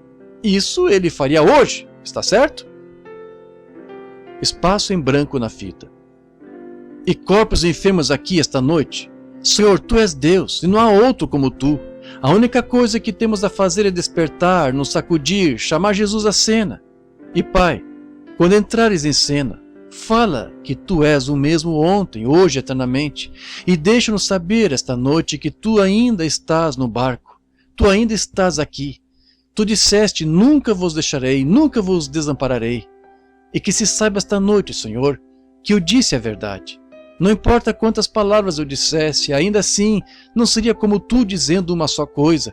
Apenas uma palavra que venha de ti significará mais do que qualquer coisa que qualquer homem diga. Nós te queremos, Pai. Entre em cena o suficiente para que essas pessoas aqui vejam que tu estás no barco e creio que todo pecador se arrependerá. Creio de todo desviado correrá rápido para o altar. Creio que toda pessoa enferma ficará sã. Pode conceder isto, Senhor. Estamos clamando a Ti. Vem, Jesus. Alguns perecerão, Senhor. Alguns receberão a morte eterna, a separação de Deus, se Tu não entrares em cena. Nós perecemos, Senhor. Alguns deles se esqueceram dos Teus grandes milagres de cura. Oh, Deus, entre em cena. Estamos clamando a Ti. Vem e desperta nossa consciência, Senhor, e o Espírito de Cristo que está dentro de nós. Oramos através do nome de Jesus Cristo. Agora, de cabeça inclinada, queira a pianista vir ao piano, ou seja onde estiver, e pedimos reverência. E agora sejamos o mais reverentes que sabemos ser, um pouco. Somente crer, por favor, irmã, lentamente. Agora, cada um de vocês ore. Agora, orem vocês mesmos. Quero saber quantos aqui que não têm cartão de oração e estão doentes e querem que Deus os toque. Levante a mão. Muito bem, muito bem. Agora, quantos têm cartões de oração? Levante a mão. Bem, há cerca de 2 vezes mais do que os que não têm, do que os que têm cartão de oração. Independente de ter ou não ter, isto não significa nada. Significa que você é chamado aqui. Eu ia chamar os pastores, descer e imporíamos as mãos em vocês e oraríamos por vocês. Agora isso é bom, entendem? Isso é muito bom. Mas ouçam, sabe, imposição de mãos, eu creio nisso, está certo mesmo. Sim, Senhor. Conectar-se com o sacrifício, eu creio nisso. Mas olhem, o romano certa vez, essa é uma tradição judaica. Jairo disse, vem, põe as mãos em minha filha e ela viverá. Mas o romano disse, não sou digno de que entres debaixo do meu telhado, apenas fale a palavra, meu servo viverá. Agora, se ele é o mesmo ontem, hoje, eternamente, eu não os conheço. O Deus do céu sabe que não vejo ninguém, exceto este motorista de ônibus aqui, que eu conheço, No momento, sei que tem algumas pessoas, o irmão Sotman e os demais estão aqui, minha esposa está aqui em algum lugar, mas eu não a vejo no momento, eu não. E não vejo o irmão Sotman, mas eles não estão aqui, quero dizer, mas não sei onde. Agora, quero que orem, apenas orem bem sinceramente, digam, Senhor, ajuda-me. E ao orar, faça a oração da fé, orem para que Deus lhes conceda o seu pedido. E digam, Senhor, sei que esse homem não me conhece, mas se tu provares a mim que estás no barco, que estás aqui neste recinto esta noite, então sei que o irmão Branham não me conhece, não sabe nada sobre mim, mas ele me disse esta noite que tu és o mesmo Messias, e prometeste que se ele cresce em ti, que tu farias as mesmas obras através dele, que fizeste através do Messias, pois seu Espírito estaria conosco. Então, se eu puder ser provado que tu estás aqui, então é só o que tenho de saber. Eu crerei de todo o coração. Vocês vão crer? E se ele entrar em cena e fizer algo como fez naquela época, então vocês saberão que são as obras que ele fez. Veja o que ele fez quando viu Pedro, Natanael, a mulher junto ao poço, o cego Bartimeu, aqueles que o tocaram, a mulher com fluxo de sangue. Estão vendo? Foi assim que eles souberam que ele era a palavra, pois ele podia discernir seus pensamentos. Ele prometeu, no último sinal, antes da terra queimar, que isso voltaria, o último sinal para a igreja. Aqui estamos. Lá está a mensagem para a igreja denominacional, lá fora. Aqui está a mensagem à igreja, os pentecostais, os eleitos, os que foram tirados para fora. Agora creia. Agora, Pai Celestial, eles estão em tuas mãos. Eu estou em tuas mãos. Eu me entrego a ti, entrego-os a ti, para que as obras de Deus sejam conhecidas, que esta pequena mensagem entrecortada esta noite seja manifestada a essas pessoas aqui em Tucson, bem aqui no meio deste deserto. Deus Pai, nesta amável igrejinha, com teu amável pastorzinho aqui, Senhor, que essa igreja sempre viva dos resultados da palavra de Deus, para que saibam que Jesus ainda está no barco, que o fato do reavivamento não estará ocorrendo não significa que ele se foi. Ele está bem aqui conosco, pronto para ser chamado a qualquer hora. Não é difícil de despertar, mas virá em nosso socorro. Estou te pedindo, Senhor, que as pessoas saibam que tu és Deus, e és o mesmo ontem, hoje e eternamente. Eu me entrego a ti e à igreja para que entre nós, entre a fé deles e o dom que tu me deste, que a fé deles opere este dom de Deus, que chame nesta audiência essas pessoas desconhecidas e faça como tu fizeste quando a mulher tocou tua roupa. Tu és nosso sumo sacerdote, Senhor. Que essas pessoas toquem tua roupa e tu envies tua mensagem de volta a elas, como fizeste através de Jesus Cristo, teu Filho, como nós, teus servos improdutivos, tendo sido santificados pelo teu precioso sangue, que manifestemos as obras de Deus ao mundo moribundo nos últimos dias, e te louvaremos por isso, Pai. Então, quando formos para casa esta noite, ao longo da estrada, diremos como os que vieram de Emaús depois que ele morreu, ressuscitou e fez algo como fez antes de ser crucificado. Eles souberam que era ele. Nenhum outro homem poderia fazer isto. E faz de novo esta noite, Senhor. Faz como prometeste. É a tua promessa. Ele também fará as obras que eu faço. Eu estarei com ele e nele até a consumação dos séculos. Isto o confirmará, Senhor. E diremos que nosso coração arde em nós.